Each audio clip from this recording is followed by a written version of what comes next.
Hello and welcome to the Exponential Edge podcast with your host, Arya Suler. I'm excited to have you join me on this journey exploring the forefront of technological advancements and innovation that will shape our future. As a sophomore at Acton Boxer Regional High School and the CEO of SecArmor, a cybersecurity startup, I have always been fascinated by the transformative power of technology. In this podcast, we will dive deep into 5 key areas that are poised for exponential growth in the next decade. We'll be exploring the realms of cybersecurity, generative AI, sustainability and climate tech, biotech and human longevity, as well as the reshoring of manufacturing. These topics hold immense potential to revolutionize our world and redefine the way we live, work, and interact. Each episode will feature insightful conversations with experts, thought leaders, and visionaries who are at the forefront of these fields. In just 30 minutes, our goal is to provide you with 5 signature nuggets of wisdom from our guests. These key takeaways will empower you with knowledge and help you stay ahead in an ever-evolving technological landscape. Without further ado, let's introduce our guest for this week.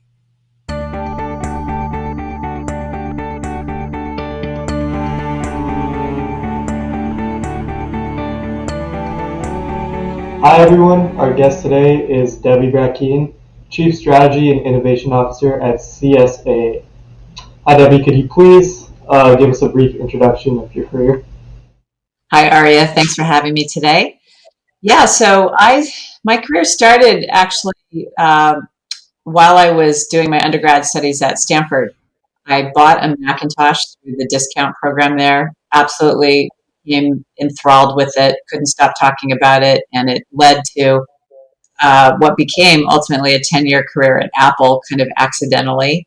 But I discovered my love for high and for so 10 years at Apple and then another 10 years at a variety of high tech companies in Silicon Valley, Sun, a couple of venture backed startups, eBay, and I landed at HP where I met your father, Sri, and we worked together for a while. But that HP is really where I was able to focus on corporate venturing and innovation, and I kind of didn't know prior to that I could have a career with that focus. And so I was at HP for 7 years, and the majority of that time doing corporate venturing and innovation. Then I was recruited to Citi, switched over to financial services. I led innovation there for almost 6 years, and then that led to my current role in insurance at CSAA Insurance Group. Also been here a little over 6 years, and with focus, I added strategy to innovation and venturing. So always kind of gravitated to the next new thing, and that's often inspired and enabled by technology innovation. So I just feel really fortunate that I've been able to focus my career on that this second half. So you've had a great career, and you expressed an interest about autonomous vehicles, drones, flying taxis. So how do you envision that field transforming industries in the next decade? And are there any specific industries or sectors that will benefit the most from them? Yeah, well, that's a huge question, and I think yes, multiple industries. I mean, I think the biggest advantages, frankly, are going to be to society in terms of, let's say, convenience, and to our planet in terms of sustainability. So when I think about autonomous vehicles, I don't last year's stats I think were worse, but there's something like 40,000 plus people die every year in traffic accidents in the United States alone. And the main promise of autonomous vehicles is safety, because theoretically they should be able to drive better than human drivers. There are also most autonomous vehicles, not in the trucking side, but most autonomous vehicles are electric, so there's sustainability advantages for our planet. Um, Flying taxis, I think that's a kind of Jetsons world or future for me. But that's a promise of convenience. Also, many of those are electric. Um, And I think, and drones also convenience. Just there's the airways are perhaps less congested than the roadways, and things like emergency medical transport, or non-emergency medical transport of drugs, organs, other things, is enabled by drones. Package delivery. I mean, all UPS, FedEx, Amazon are all Alphabet, all piloting, delivery drones right now. So that's, I think, consumer convenience. So we'll see. But I think, there's implications across the board because of uh, safety considerations, risk. I mean, I'm in insurance, so that's why I pay attention to these things. We have a commercial insurance arm that does, delivery, and we are actually partnered with Cruise, GM's autonomous vehicle, on the insurance side. So, I think these things have great promise, but like many innovations, there's always great promise, but there also are unintended consequences and things you have to, secondary, tertiary effects you have to keep in mind. Mhm. And like you said about the flying taxis being like a Jetsons-esque future, maybe not that possible right now. Actually, I don't know if that's what you were aiming for, but actually, the industry it's $30 billion last year, and I read that like by 2032 it would be about 120, 130 billion. And in the next 2 or 3 years, there's at least one company. It's called Joby Aviation. I'm familiar with them. Mhm. And I think they're trying to get flying taxis that are about $3 per mile from homes to airports, fully operational. The first ones being used for commercial use by 2025. So not long at all. Yeah, in fact, Joby Avionics is literally in my backyard. I live in Santa Cruz, California, and they're headquartered down just south of here. And the mother of one of the early employees lives down the street from me. So I am familiar with that company. And they, I believe they recently got authorization by the FAA to start test flights in both LA and New York, sort of like replacing the helicopter effectively. Instead of driving from Midtown Manhattan to A, which would take 50 plus minutes. You could take a 7 or 10 minute ride, from Midtown in a Joby to get there faster. So I'm excited to see how that unfolds. It'll take a while, but it's definitely happening. There's massive investment going into it. And I don't think it'll be affordable for everyone, but it's not that bad. And Uber is about 80 cents per mile. So if it starts at $3, upper class maybe can afford it, and it'll go down from there. Hopefully, yeah, Mhm. for sure. Right. And that brings me to our next question. What are some of the key technological advancements that have enabled the development and progress of autonomous vehicles and flying taxis, drones? Yeah, well, I think a huge one is electrification. I think Tesla really pioneered that in vehicles. A lot of the flying taxis, are electric. Maybe not all of them, but a lot of them that I've read about are. I think you know vertical takeoff and landing. That's become kind of a mainstream capability. My father was in the aerospace industry, and I got to go to the Paris Air Show when I was like, I don't know, your age, I mean, or younger.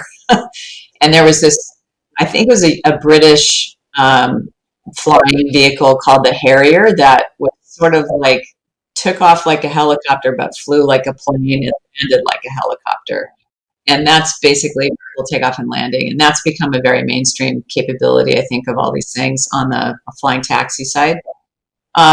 Clearly, for sure, with autonomous vehicles, I mean, machine learning, that, artificial intelligence and machine learning are, absolutely central to that technology really getting to full scale, full adoption, deployment.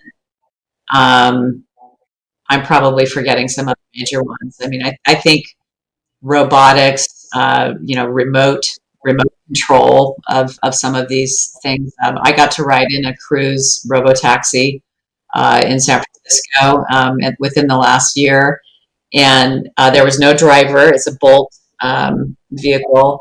Two of us in the back seat, no driver. But the car did kind of get confused behind. It was they're currently only authorized to drive at like midnight, hours, midnight to 5 a.m. And there was a jack in the box or something, and a line in the drive-through that came out into the street, and the car pulled up behind the line, not realizing that it wasn't real traffic; it was a line. So a remote operator, maneuvered us out of that situation. So I think those are some of the technologies enabling these new capabilities. Mhm. And like you said, it was only authorized to like move at midnight, Right. and that brings me to what you think the main challenges and obstacles that we need to overcome before these become mainstream. Yeah. That's a long list. I think I think one of the biggest ones is, and this probably applies to all three technologies: autonomous vehicles, flying taxis, drones. The risk regulatory landscape is complex, and so there's a lot to work out there. So the way the autonomous vehicle robo taxis are driving in San Francisco Bay Area is by special permit, and you have they call it an ODD, but it's basically an operational domain within which you can, like the set of constraints that you can run those things in. Some of them are authorized to run, during the day. I think that's true for Waymo's. Cruise may have gotten their permit to do that recently as well. But just a way to confine the risk and limit literally the territory, the footprint in which they're allowed to operate. I think for drones and flying taxis, the FAA has actually been pretty accommodating in terms of issuing special authorization to do, all of the major players that we mentioned earlier: Amazon, Alphabet, UPS, FedEx, FlyDirect. A number of different players have been doing package deliveries for a while in different markets, and that's with a special authorization, like I said, by the FAA. I mean, there's some regulations that are kind of crazy and don't make sense for like a delivery drone that itself may not even weigh 50 pounds. There's a regulation that says a flying aircraft has to take a physical printed manual like on board. Well, if you have a small drone that's going to deliver a cup of coffee and a donut to somebody, and that the weight of the manual wouldn't make any sense. It wouldn't be able to carry all that. It wouldn't have the capacity. So I think that kind of stuff needs to get sorted through. But then I think for electric vehicles generally, and most AVs are electric on the car side. You Charging infrastructure, the grid, all of that. There's a whole ecosystem that is still to be developed and sorted through. I think because most states in the U.S. have, said they're going to stop allowing the sale. Like California is not going to allow the sale of internal combustion engine cars uh, past 2035, I think it is, or 2030. So that's going to drive a focus on the grid and the charging infrastructure necessary. But it'll happen, in my opinion. And a lot of gas stations will probably be converted into those charging stations. Exactly. Yeah. So, how do you address concerns regarding these safeties and securities? Safety. I mean, safety is paramount, full stop, right? It's probably the most important thing. And so I think, like I was mentioning earlier, and because we work with Cruise, GM autonomous vehicle arm through our Mobilitas business, we have some experience talking with and working with some of these AV companies, and everybody that I've met, frankly, has been 100%, 1,000% focused on safety first. That's the most important thing. Because if there's a perception of a lack of safety, it's going to thwart adoption, and they won't be able to realize, their vision really. And I know Cruz's vision is all about saving lives, preventing. You know, we shouldn't be losing 40,000 plus people per year in traffic accidents. It just shouldn't happen. Um, so, and then I think mentioned the risk regulatory framework before, which is, I mean, I'm in insurance, so we think about risk.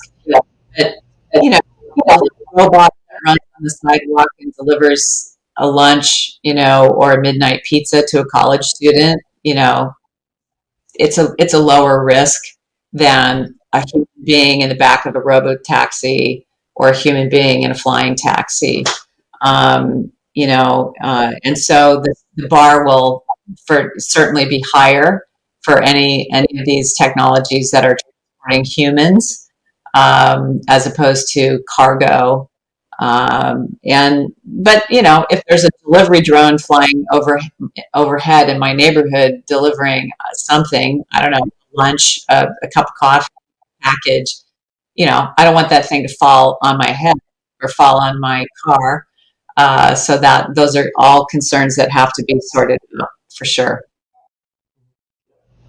So, how do you see how the governmental regulations uh, are playing a role in widespread adoption?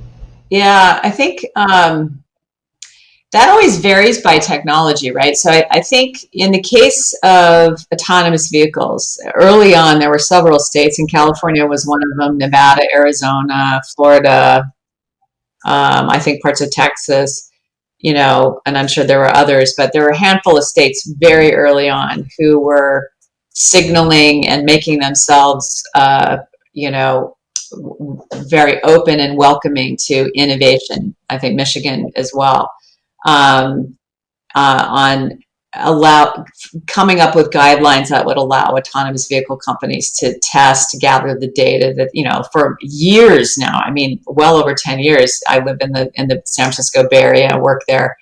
You see the Google vehicles with the big, thing on top, lidar thing. You can tell that they're driving with humans then behind the wheel. But you have to get to hone the AI driver, the autonomous driver. I think I mentioned the FAA. So with regard to both delivery drones and flying taxis, I think certainly with delivery drones, the FAA has been, I think, very accommodating to make exception and issue permits for piloting. I think that uh, you know there are other technologies like generative AI, right? That's a hot topic right now, and Chat GPT. So that's a case that, it can frequently be the case where the technology community is way ahead of government, especially at the federal level, government bodies to be able to know how to even write a regulation. So that's a conversation that's happening real time for everybody in the whole world right now, because there's immense promise with generative AI, but there are also a lot of concerns that people have expressed, and that run the gamut all the way to the extinction of our planet, or humanity as we know it. Which I think that is, personally, I think that may be a little extreme, but obviously people have those concerns, and we need to work that out. But I think uh, for me in insurance, especially insurance is regulated at the state level, and but I think we're going to need federal guidelines as well, because a lot of these technologies that you and I have been talking about this morning, autonomous vehicles or flying taxis or drones, they'll probably be operating within states, but they may be crossing state lines as well. So we're going to need some regulation at every level, as well. And do you think they're going to adopt the FAA? Do you think they're going to adopt a system like how planes take off, land with radios and communication centers? just with drones and all Yeah. like that? Well, actually, one of my areas of responsibility is our venture investing arm, Avanta Ventures, and mobility is a big focus area for our investors. And one of the investments we've made related to delivery drones um, is Airspace Link. It's a startup based in Detroit, Michigan, and they're basically partnered with the FAA, and in fact, they're helping the FAA define frame a safety and governance framework for how these, like, they're kind of helping specify highways in the sky, for an oversimplified analogy. And so I think the specifications, I might be slightly off on these, are under 400 feet, up to 50 pounds or something like that. But they're plugged into all the normal, kind of air traffic control systems, data systems. But if you think about delivery drones, for example, they need to they need to know who else is in the sky and who's going where. So even a delivery drone needs a flight path filed and approved in advance. Um, and so, I think that's kind of exciting. I think their sort of purview ends where the flying taxis would operate kind of separately. But I think in that case, um, essentially, this will get figured out, and the FAA is actively partnering with innovative startups who are interested in enabling and accelerating the development and creation of an ecosystem that would allow, you know, these delivery drones, in this case, to fly safely, not collide with each other. The FAA did specify a new regulation, I believe, a year ago in September, called remote ID. So, and they gave a 1 year kind of warning. So basically, so in September 22, they said any drones that are going to be flying in the sky, have to remote ID, which basically is just a wireless signal that says, I'm here, this is what I'm doing, this is, it's like a GPS effectively. And it has a mission as well. And then by September of this year, no drones are allowed to fly without remote ID. And so, they had the year to prepare for it. And that's going to be really critical for managing the airspace kind of at that level.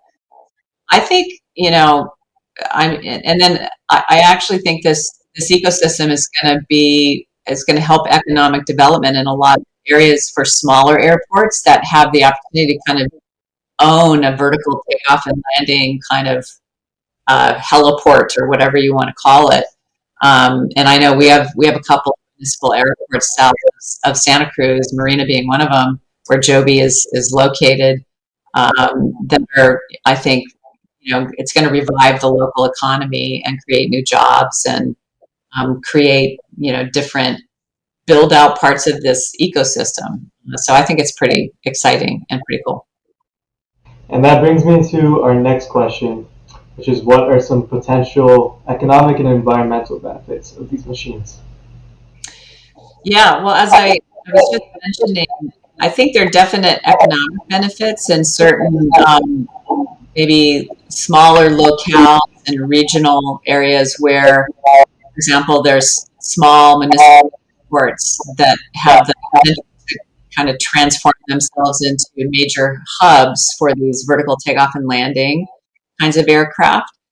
So I think that's pretty cool, creates jobs, revitalizes an area that maybe, was by the wayside, if you will.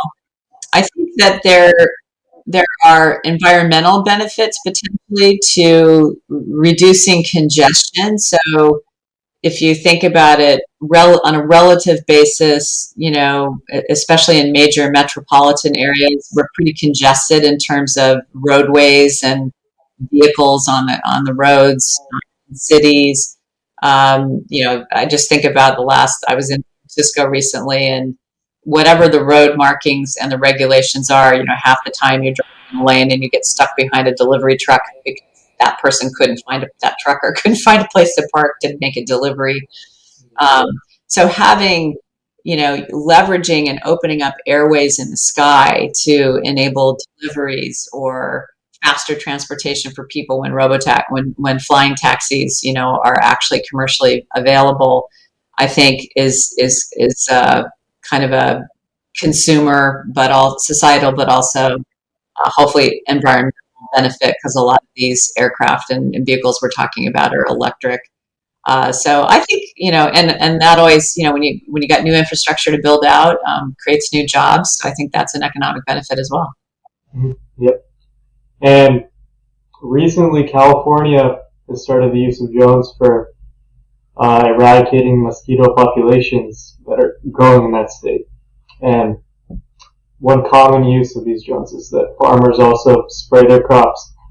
And I don't really know how good that is for us, as they're chemicals, obviously. But it's making it easier uh, for commercial use for all these fields, even the government as well. Absolutely. Yeah. Well, I mean, I think also, California, I've been living here for, all of my adult life. And uh, I think we have wildfire, the risk of wildfire has just grown exponentially. And it's just a horrible challenge, that we face in many Western states. Half Canada's on fire right now.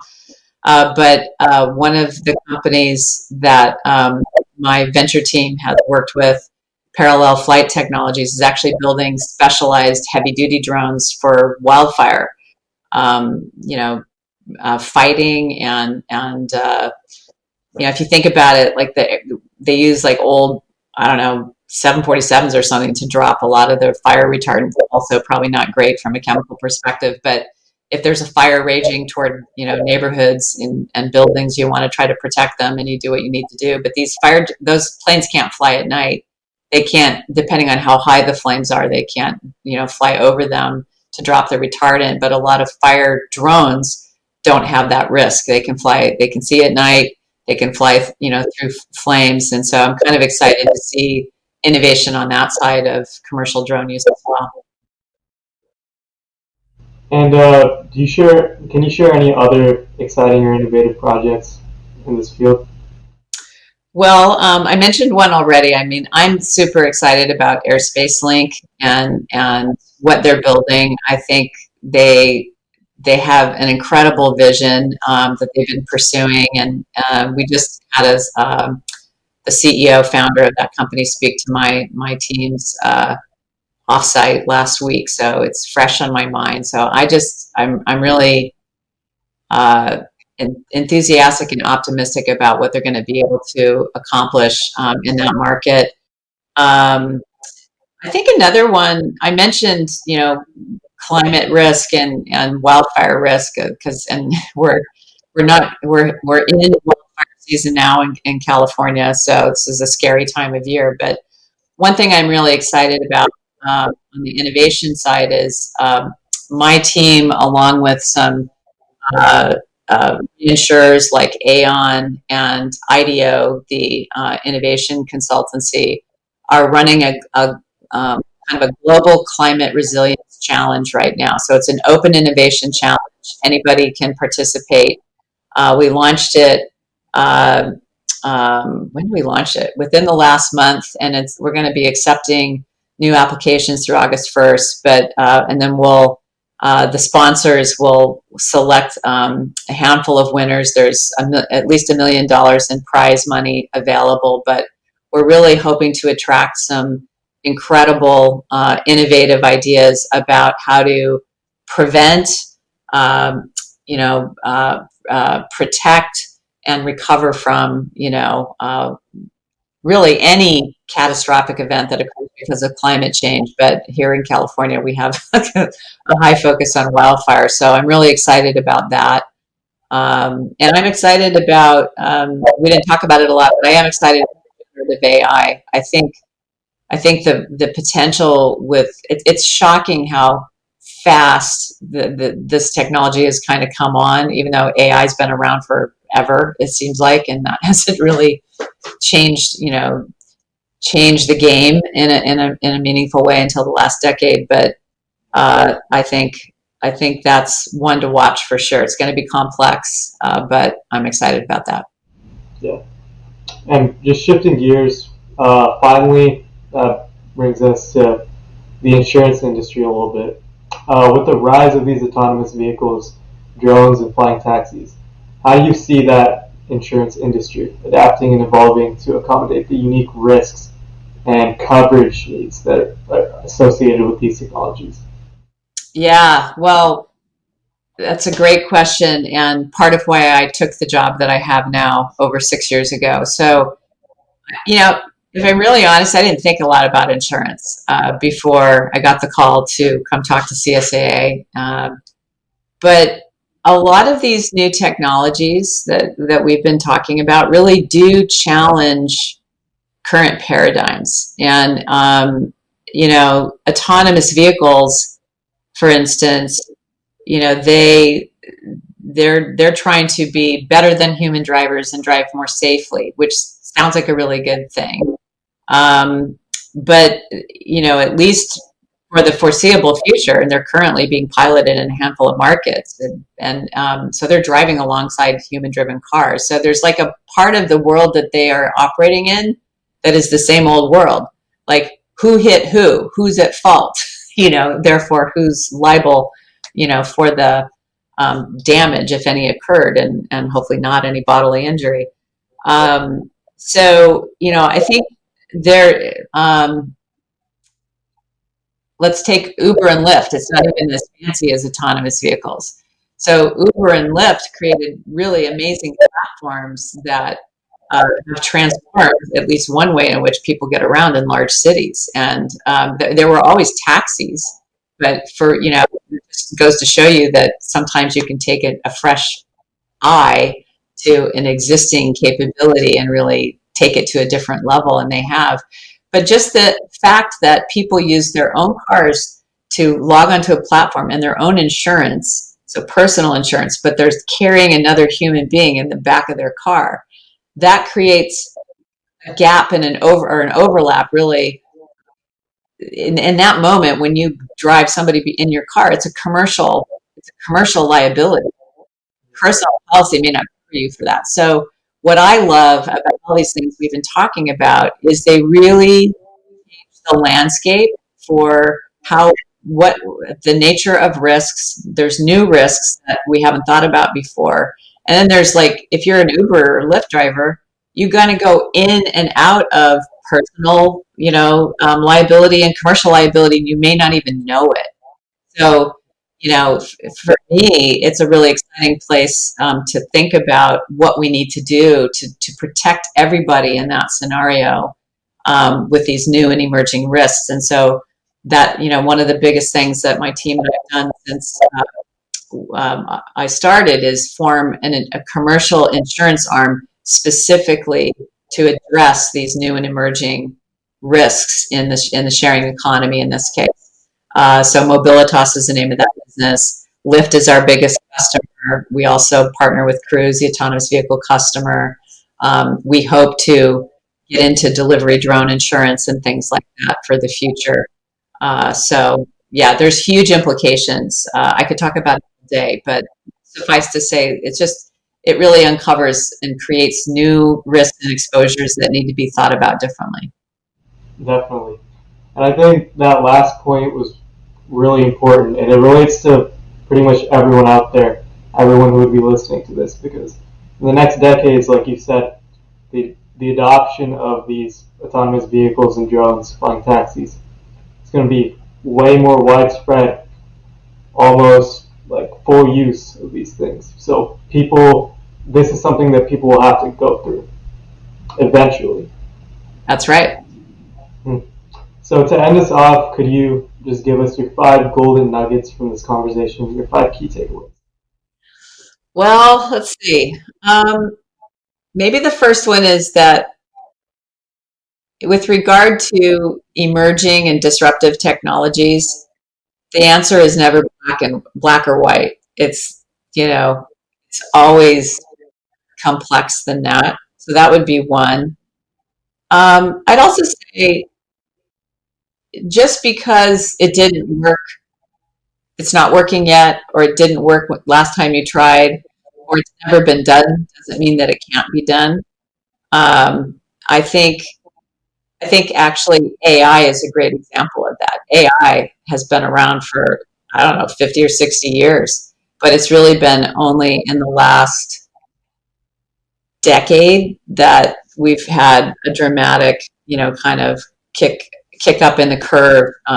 Probably because the conditions weren't right. There's cloud computing. I mean, my Apple iPhone is like smarter. It's more of a supercomputer than the Cray supercomputer that we had at Apple 30 years ago. It's got more compute capacity. So the conditions weren't right yet for AI as they have become in the last decade. So timing is everything. That's a third nugget. Um, I also think I'm fundamentally a systems thinker. I like to think about how things work and how they impact other areas. And there's a writer, I think he's out of Dartmouth, Ron Adner, and he's written a couple of great books. One's called The Wide Lens that I love, but he has this notion of minimum viable ecosystem. As an innovator and thinking about business models, and how something could become successful and get traction and adoption in the market, I think you got to think about the whole ecosystem of players, stakeholders, and capabilities that need to exist for that thing to, whatever it is, your idea, to get market traction. So I think that's a takeaway. We talked about that a little bit in the context of airspace link. They're trying to be the cornerstone or foundational element of a drone ecosystem in that case. Um, and maybe the last one is just what inspires me every day and why I feel so lucky to do the kind of work I do is the power of human creativity and ingenuity to just always be thinking about new things that we need or can do. Could be something that's never been done before, or it could be just a different way to think about something that already exists but could be way better. All right. Thank you so much for your insights today, Debbie. It's been great having you. And join us next time to learn about topics that will see exponential adoption in the near future, Thank like you, Maria. drones and flying taxis today. Thank you. Bye. Thank you. Have a good day.